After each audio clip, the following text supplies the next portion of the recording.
आज हमारा कक्षा 11वीं कॉमर्स विषय लेखा शास्त्र का अध्याय 9, कौन सा अध्याय 9 तलपट पढ़ेंगे। आज हमारा नया टॉपिक है तलपट। तलपट क्या होता है? जब हम लोग अपने व्यवसाय में जब हम लोग जनरल प्रविष्टि मतलब दैनिक व्यवहार करते हैं अर्थात रोजनामचा बनाते हैं और उस रोजनामचा को हम लोग जब खाता बही में प्रविष्टि करते हैं और खाता बही में प्रविष्टि करने के बाद जब साल के अंत में हम लोग जब आर्थिक चिट्ठा बनाते हैं अर्थात अपने व्यवसाय की आर्थिक स्थिति ज्ञात करने के लिए जब हम लोग अपने व्यवसाय की आर्थिक स्थिति ज्ञात करने के लिए अंतिम खाता बनाते हैं, अंतिम खाते में जब हम लोग व्यापार खाता, लाभ हानि खाता और चिट्ठा बनाते हैं तो उस आर्थिक चिट्ठे में कोई गलती ना हो या कोई त्रुटि ना हो, उस त्रुटि को पता लगाने के लिए आर्थिक स्थिति या आर्थिक चिट्ठा बनाने से पहले हम लोग को क्या बनाना पड़ता है? तलपट बनाना पड़ता है। तलपट एक प्रकार की सूची होती है, विवरण पत्र होता है, एक प्रकार की सूची होती है जो गणितीय शुद्धता अर्थात आप जो अमाउंट लिखे हो, आप जो राशि लिखे हो वह सही है या नहीं उसका पता लगाने के लिए हम लोगों को क्या बनाना पड़ता है? तलपट बनाना पड़ता है। तलपट के माध्यम से हम क्या कर सकते हैं? अपनी गणितीय शुद्धता की जांच कर सकते हैं। जैसे आप लोगों ने व्यवहार किया था, सपोज अभी तलपट चैप्टर चालू नहीं किया ना, केवल डिटेल बता रहा हूँ कुछ। जैसे हम लोग व्यवहार किए थे, किसी रमेश से माल खरीदे थे 1000 रुपए का। कितने का माल खरीदे थे? 1000 रुपए का। कितना लिखा है? 100 रुपए लिखा है। मैं बोला कितना? 1000। हुआ गलती या बोल दिया कोई मुझे पैसा दिया है 10,000 रुपए। कितना लिखा? 1 लाख रुपए। मतलब लिखने में अगर कहीं गड़बड़ी हो गया है ना, हम लोग लिख रहे हैं, हो सकता है ना गलती होती है किसी ना किसी से, तो अगर लिखने में हमारे गणितीय शुद्धता की जांच नहीं हुई अर्थात ये लिखने में मैंने बोला 10,000 पर लिखा कितना हूं? 1 लाख।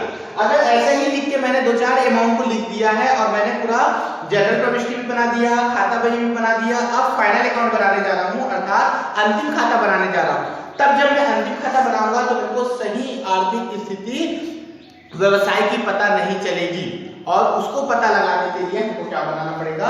तलपट बनाना पड़ेगा। तलपट एक प्रकार की सूची होती है जो व्यवसाय के जो शेष निकलते हैं उस शेष के क्या निकालती है? गणितीय शुद्धता की जांच करती है। अब इसके बारे में मैं पढ़ता हूं, सुनेंगे। खाता बही में खोले गए तलपट बनाने की आवश्यकता क्यों पड़ी? पहले पॉइंट दिया है क्यों पड़ी, हम तलपट क्यों बना रहे? क्योंकि हमको जनरल पता है, लेजर मतलब खाता बही पता है और खाता बही बन गया, हम क्या बना सकते हैं? अपना फाइनल अकाउंट किसी व्यवसाय की आर्थिक स्थिति ज्ञात कर सकते हैं। किंतु फिर भी हम तलपट बना रहे हैं तो क्यों बना रहे हैं? सबसे पहला बोलता है खाता बही में खोले गए खातों तथा उनमें लिखे गए लेखे शुद्ध है या नहीं उसकी जांच करना आवश्यक है। मैंने बताया ना, मैंने कितना पढ़ा था?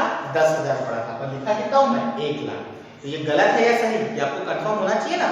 आगे बोलता है इसके अभाव में प्राप्त निष्कर्ष भ्रम या असत्य हो सकता है। हो सकता है ये गलत हो या आप जो लिखे भ्रम होता है ना, हम लोग कभी कभी सही लिखते हैं, सही लिखने के बाद भी एक बार उसको चेक करते हैं कि क्या जो हमने लिखा है वो सही लिखा है या गलत, क्योंकि हमको भ्रम रहता है। एक बार हम टैली कर ले, सेट कर ले, देख ले तो हमको अच्छा लगता है हाँ हमने जो लिखा है वो सही लिखा। उसी को बोलता है इसके अभाव में, जो हम लोग ने लिखा है अभाव में प्राप्त निष्कर्ष जो हमको शेष मिला है वह भ्रम है, असत्य हो सकता है। त्रुटियों की आशंका को समाप्त करने के लिए दोहरा लेखा प्रणाली के अनुसार खातों की एक सूची बनाकर गणितीय शुद्धता की जांच की जाती है। आप एक सूची बना लो, उसको टैली कर लो, चेक कर लो कि हाँ ये सही है या गलत, क्योंकि अगर वो सही होगा तो आपका अकाउंट इक्वल होगा और आप अपने व्यवसाय की, उद्योग की क्या कर सकते हो? आर्थिक स्थिति ज्ञात कर सकते हो। आगे बोलता है जैसा कि हम जानते हैं कि इस प्रणाली के अनुसार प्रत्येक व्यापारिक व्यवहारों में 2 अलग अलग पक्ष प्रभावित होते हैं। जैसे आप लोगों ने पढ़ा है हर एक अकाउंट में अगर वो वास्तविक खाता होगा तो वास्तविक खाते का भी 2 नियम होता है, व्यक्तिगत खाता होगा तो व्यक्तिगत खाते का 2 नियम होता है, अवास्तविक होगा तो उसका भी 2 नियम होता है। और ये दोहरा लेखा प्रणाली अर्थात 2 पक्षों को प्रभावित करता है। एक अगर वास्तविक खाते को प्रभावित करता है तो दूसरा अवास्तविक को प्रभावित करेगा, या कभी कभी दोनों वास्तविक को प्रभावित करेगा, कभी व्यक्तिगत को प्रभावित, अर्थात कोई ना कोई 2 पक्ष प्रभावित जरूर होंगे।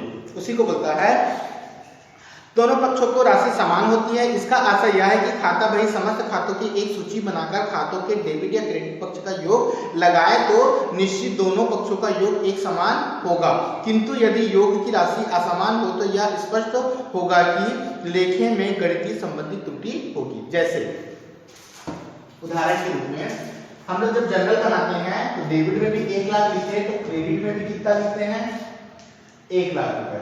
अगर डेबिट में हम 5,000 लिखे हैं तो क्रेडिट में भी हम 50,000 लिखते हैं। और अगर हम इसको योग करेंगे तो जैसे ये हुआ 1,05,000 डेबिट का, तो क्रेडिट का भी कितना होगा 1,05,000 होगा।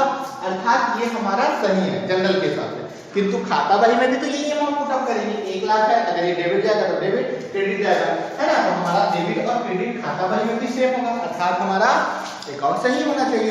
किंतु फिर भी हमारा अगर गणितीय शुद्धता में अगर कोई गड़बड़ी आती है, त्रुटि आती है, तो बोलता है तो इसे स्पष्ट होगा कि लेखी गणित की त्रुटि होगी जिसे ढूंढकर सुधारा जाना आवश्यक है। मतलब जो अगर गलती मिला है तो उसको आपको क्या करना पड़ेगा, सुधार करना पड़ेगा। अतः प्रत्येक व्यापारी समय समय पर त्रिमासिक, छमाही या मासिक एक सादे कागज पर खातों की सूची बनाकर उसकी गणितीय संबंधी शुद्धता की जांच कर सकता है। सामान्यतः या प्रत्येक लेखांकन अवधि के अंत में तैयार किया जाता है, साल के अंत में, क्योंकि हम जो व्यवहार शुरू से करते आए हैं उसको बार बार चेक करने से अच्छा जब हम लोग क्या कर रहे हैं फाइनल अकाउंट अंतिम खाता बना रहे हैं तो एक निश्चित तिथि को तलपट बना लो जिससे गणितीय शुद्धता की जांच हो सकती है, जांच कर सकते हैं। सामान्यतः या प्रत्येक लेखांकन अवधि के अंत में तैयार किया जाता है। ऐसा करने से न केवल खातों की त्रुटि को सुधार किया जा सकता है वरन खातों की अपेक्षित जानकारी समग्र रूप से प्राप्त की जा सकती है। जैसे अब हर महीने आप व्यवहार करते हो, अगर हर महीने आप खातों की सूची बनाओगे, अगर जनवरी महीने में बनाया और फरवरी का आप बोलोगे तो आपके पास कोई भी डाटा या कोई भी समंक नहीं होगा, है ना। इसलिए अच्छा है कि साल के अंत में बनाओ तो जनवरी से लेकर दिसंबर तक में जितने भी आप व्यवहार किए हो, जितने भी खाते प्रभावित हुए हैं, उन सब का लेखा जोखा आपके पास साल के अंत में होगा। उन सूची के आधार पर एक सूची बना लो तो आपको आसानी पड़ेगी। आगे बोलता है वर्ष के अंत में व्यापारिक परिणामों की जानकारी के लिए अंतिम खाते बनाए जाते हैं। सही बात है, जो साल भर में हम लोगों ने व्यवहार किया है, साल भर में हम लोगों ने जिन जिन लोगों से लेन देन किया है, तो साल में हमको कितने रुपए का लाभ या हानि हो रहा है इसके बारे में जानकारी तो निकालोगे। आगे बोलता है इस प्रकार बनाए गए खातों की सूची के आधार पर तैयार किए जाते हैं। लेखाकर्म में खातों की यही बनाई गई सूची तलपट कहलाती है। ठीक, अब आता है तलपट का अर्थ।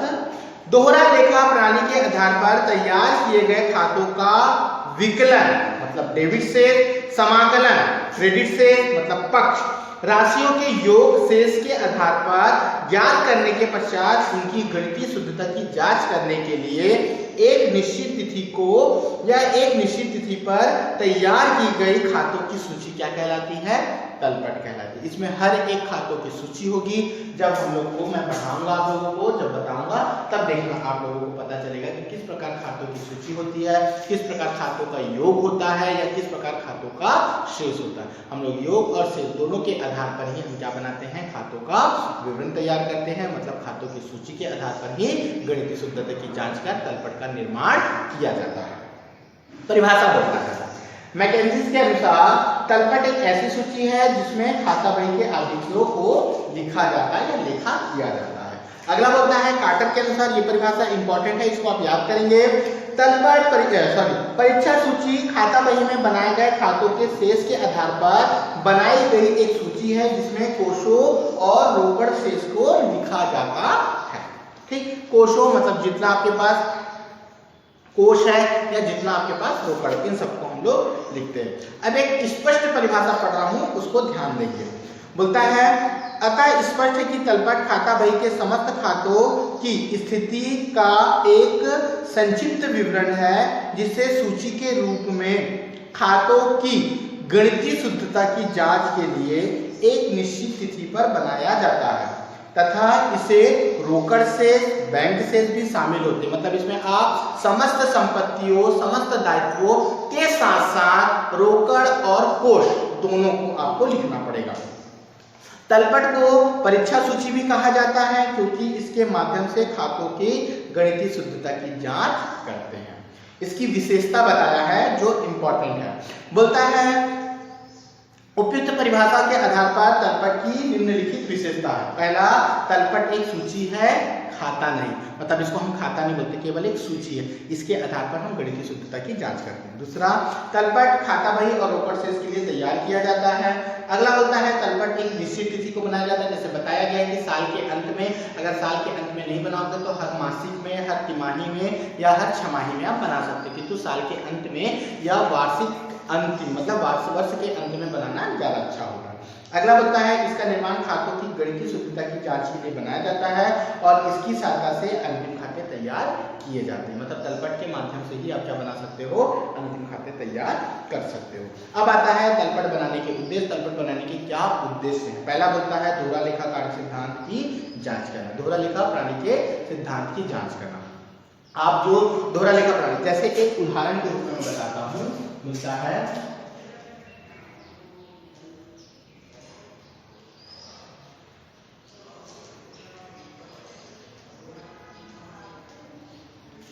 अब इसका प्रविष्टि क्या होगा, रमेश को वेतन दिया, गलती से हम लोग क्या लिख देते हैं,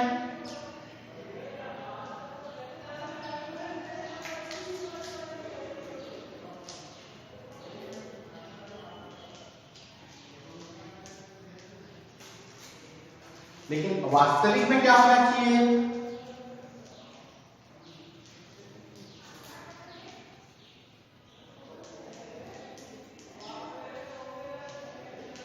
ये होगा, ये गलत है, ये सही है ना। तो अब बताओ, रमेश को वेतन दिया, वेतन के रूप में क्या किया, रोकड़ ही दिया।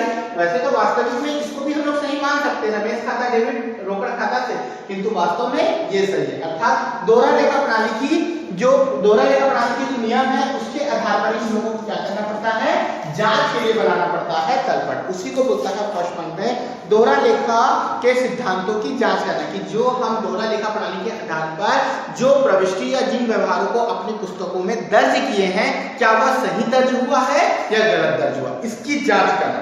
दूसरा, गणितीय शुद्धता की जांच। तो गणितीय शुद्धता की जांच में मैंने बताया था, आप लोगों ने बोला 1000, किंतु गलती से वो 10,000 लिख दिया, ठीक है, या बोल दिया रमेश के खाते में लिखो, तो आप लोगों ने सुरेश के खाते में लिख दिया। जैसे हम लोग बोलते हैं ना डिजिट 198, मैंने बोला 198, लेकिन लिखा कितना 18 टाइम, हो सकता है गड़बड़ी हो जाए। मैंने बोला 75, गलती से आप लोगों ने लिख दिया 76, होता है। तो ऐसी स्थिति ना हो या ऐसी स्थिति आपके खाते में दर्ज हो गई हो, तो इस स्थिति या इस त्रुटि को सुधारने के लिए हमको क्या बनाना पड़ता है, तलपट या गणितीय शुद्धता की जांच के लिए आपको तलपट बनाना पड़ता है। दूसरा बोलता है अंतिम खातों के लिए सामग्री प्रदान करना। आप जब तलपट बना लोगे तो अंतिम खाते का आधार बन जाता है, क्योंकि इसको देखकर आप क्या बना सकते हो, अंतिम खाता तैयार कर सकते हो। अगला पॉइंट बोलता है लेनदार देनदार की सूची जांचना, मतलब आपके कितने देनदार, मतलब कितने प्रकार के लोगों से आपको पैसा मिलना है या कितने लोगों को आपको पैसा देना है, इनकी सूची भी तलपट के आधार पर तैयार की जा सकती है। अगला बोलता है भावी योजनाओं का निर्माण। भावी योजनाओं का निर्माण से आशा है कि आप तलपट के आधार पर बता सकते हो कि हमको कितना रुपए का खर्च हुआ है या कितना रुपए खर्च हम भविष्य में करना चाहते हैं। इसके आधार पर ही आप आने वाले समय में या आने वाले वर्ष में जो भी योजनाएं होगी, इसके आधार पर आप बना सकते हो। अगला बोलता है वित्तीय स्थिति में परिवर्तन की जानकारी। जैसे हम लोग एक बजट बनाते हैं, सुनिए ना बजट, तो बजट बनाते हैं यार, पिछले महीना हमारा तो 10,000 खर्चा हुआ था, इस महीना 12,000 खर्चा हुआ, कैसे खर्चा हो गया ज्यादा। तो अगर आपके पास बजट होगा कि हाँ पहले हमारा सामान का कीमत 5 रुपए, 10 रुपए, 25 रुपए था, लेकिन इस बार महंगा हो गया, तो आप उस बजट के आधार से बता सकते हो कि पिछले के मुकाबले इस महीने कितना खर्च या कितना खर्च ज्यादा हुआ है या कितना हमने बचाया। इसीलिए हम लोग बोलते हैं वित्तीय स्थिति में मतलब रोकड़ में क्या परिवर्तन हुआ है, तो अंक सूची मतलब तलपट के आधार पर हम बता सकते हैं कि किस में कौन सी राशि में परिवर्तन हुआ है। उसके बाद आता है तलपट बनाने की विधियां। यहाँ से आपका तलपट शुरू होता है। तो तलपट बनाने की विधि, तो तलपट 4 मेथड से बनाया जाता है।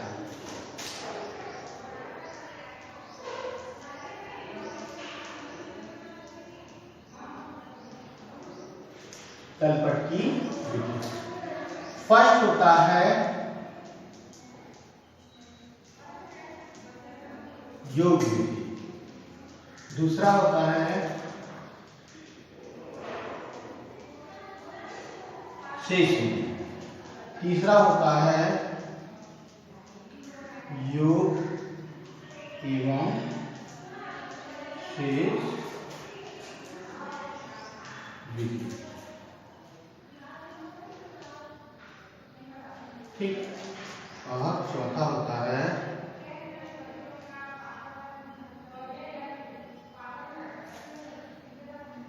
समान योग वाले मद को छोड़कर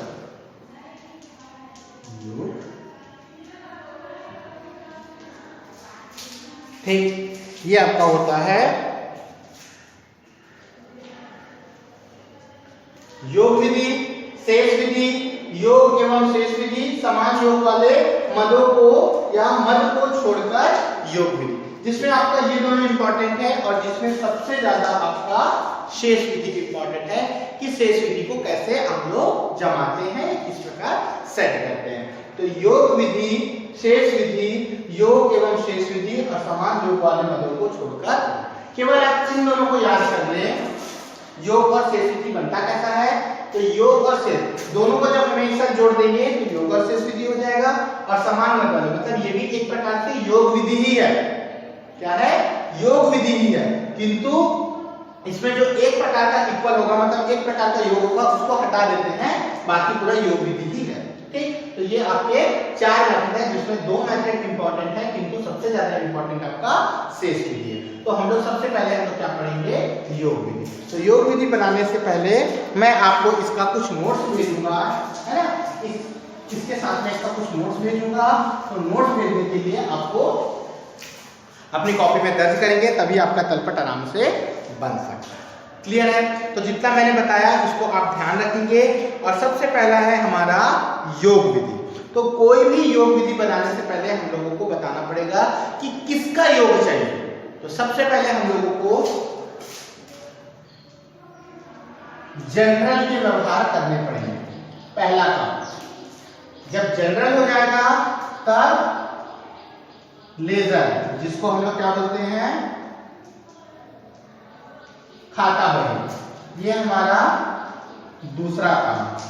और जब खाता बही का योग और शेष हमको मिल जाएगा, इस योग और शेष के आधार पर ही हम क्या बनाएंगे, तलपट तैयार करेंगे। ठीक है, तो मैं एक क्वेश्चन दूंगा जिसका आप जनरल और खाता बही तैयार करेंगे। जैसे मैं एक उदाहरण आपको बता रहा हूं, जैसे आपकी बुक का उदाहरण नंबर पहला,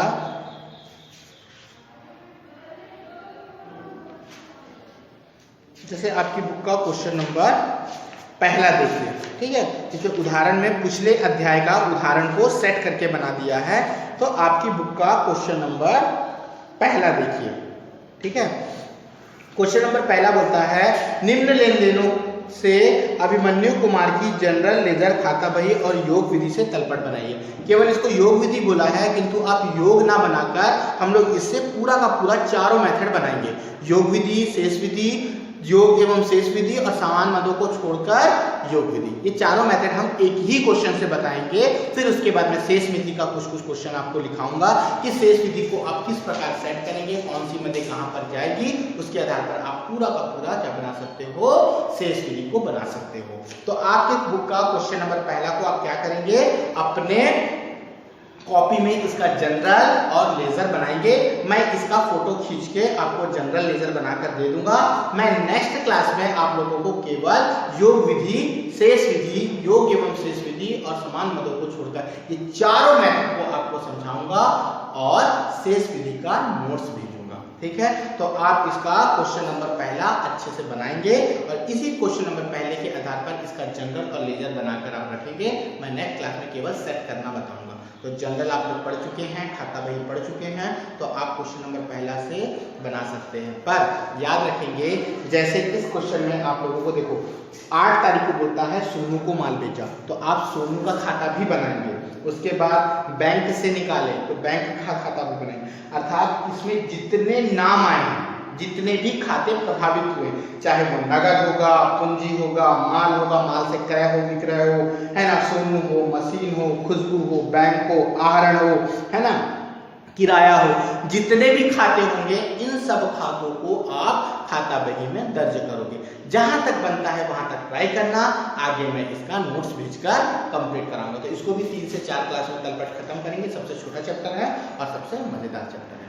क्लियर है? और ये सीखोगे तब आप लोग अंतिम खाता बनाना जान पाओगे। क्लियर है जितना मैंने बताया?